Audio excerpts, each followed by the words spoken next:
Gentlemen, great to see you. Jesse, Rohan, welcome. The two most important men in Leeds. I think our players are maybe more important than us. You're probably the two most heavily scrutinised men in Leeds in terms of the That decisions maybe. you make. Maybe. I guess that's something you can share. I guess the fact that both your teams are so well loved and heavily followed in the city. Do you understand that, both of you as newcomers to the city, how important the two teams are to the city? You go, Rowan. Yeah, I had the fortune of living in Leeds as a kid, as a teenager when my dad was over here coaching. So I kind of understood the importance of the Rhinos to the city, and going to Headingley was always a privilege. But probably the thing that opened my eyes the most was going to Ellen Road for the first time as a 14-year-old.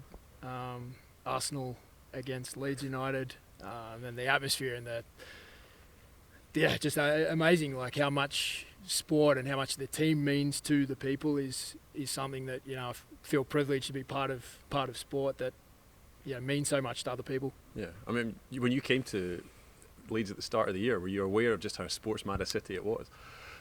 I knew about the Rhinos, and certainly over the last few weeks, I told Rowan that I followed a lot because of the great run they were on. Have you been along to Headingley? No, I haven't, but I want to go. Yeah. I was invited to one match, not by Rowan, but maybe next time. And I do want to go, and I'm loving the rugby culture that we have in the city, in the region, the passion of the community and the fans here in Yorkshire. I think is really special. You mentioned we're scrutinized, but my interactions in the community have all been so positive. I'm amazed with how supportive and excited the fans are about the teams, and so that I think it's not just unique that they have passion, but they're really supportive in the process as well. Do you both get fans coming up to you and saying, "Oh, I loved what you did at the weekend," or "I think you should pick him next time"? Have you had that experience yet in the short time you've been here? I mean, the biggest, yes is the answer. The biggest one I had is our last match, or maybe you had before your final, but which was like a final for us, our last match against Brentford to stay in the league. I was going to dinner one night, walking down the street, and everyone stopped, honked their horns. All Leeds, aren't we? And it's such a positive thing, but it almost is like more pressure. Like you just don't want to let people down.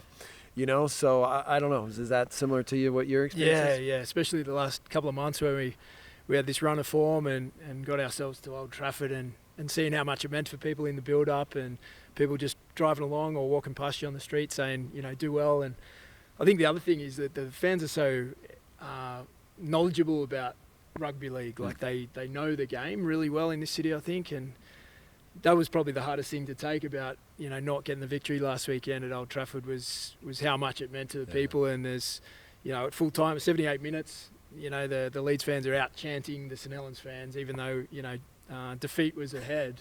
What it means to people, and you feel a bit disappointed that you want to give them that taste of success, but it was a nice journey to get there anyway and experience that moment. There's going to be a World Cup semi-final at Ellen Road in November.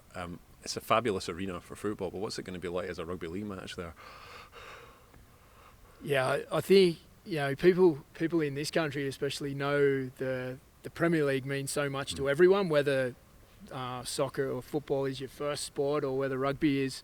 It's always a privilege to be playing on those really big stages. Like Old Trafford last week just meant so much to everyone, fans and players alike, to be there. So I'm looking forward to what it looks like. A full house at Ellen Road, for rugby league is going to be exciting. Jesse, what's your knowledge before you came to this country of rugby league? Have you had much of an exposure to it?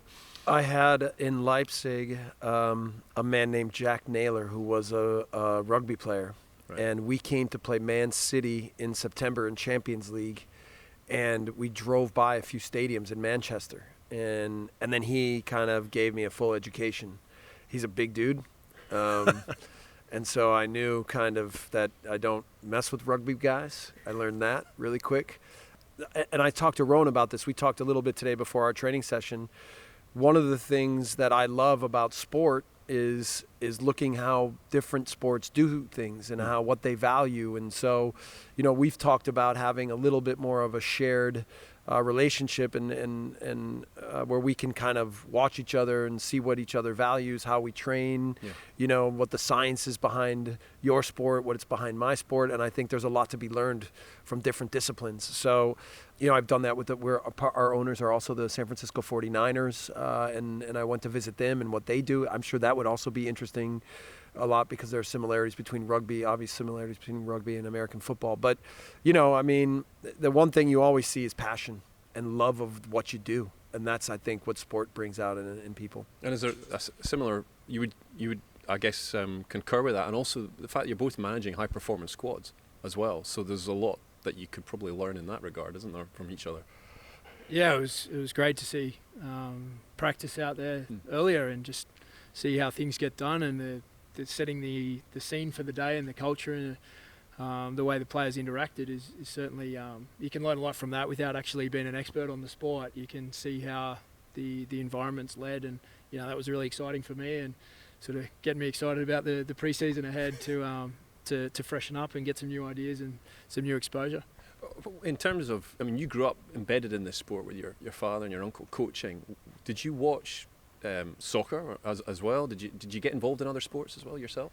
Yeah, I'm a sports tragic in lots of ways. I love the American sports. I love the detail and the competitive nature of just getting there to be an elite athlete, particularly in soccer and in the American sports. Just the volume of people that are trying to get to the top. Like, I love that quest and that challenge of that the athletes want to chase, but also as a coach, like trying to facilitate that growth and that opportunity, people chasing their dreams, being part of that. I've been around sport my whole life from day one pretty much, so I feel really privileged to that, but I love learning from other sports. Like, I've been around rugby league, but it's great to get inside the walls of different sports and see how things are done. Jesse, do you feel that especially at high level elite sport, the more that your players, for example, are maybe watching something like rugby league or American football, that actually that'll help them as an athlete in their own sport? Because we've got a World Cup now on our shores here in a couple of weeks' time for 5 weeks. It's going to be all over the television. Would you almost encourage some of your players to tune into a game and get that exposure to it? There's been different things. Like you said, when I was at one of my teams, I had them watch The Last Dance. I gave them actually homework, and I said, all right, you guys we're going to talk about The Last Dance, right? And so we also have guys that are huge rugby fans. So Liam Cooper, our captain, he knows a lot about Rowan and his team. I know he's been to matches. When we were in Australia, he went to the State of Origins, the third game there, and Rowan and I were just talking about that and what an intense match that was. So how much do they learn? I think it's partly just now understanding what it means, and what it means to people, and that you're representing so much more than just yourself when you're out on the pitch. And I think that I try to create that holistic environment and that approach where this is who we are, this is what we do, and we are relentless in our pursuit to be the best that we can be. And that's what I think a lot of, like, certainly when I watch the State of Origins, and even your run, it's like, you become attached to it, but you're also so impressed with the commitment and desire to be your best. Yeah, this World Cup features the men's, women's, and wheelchair tournament for the first time on the same platform.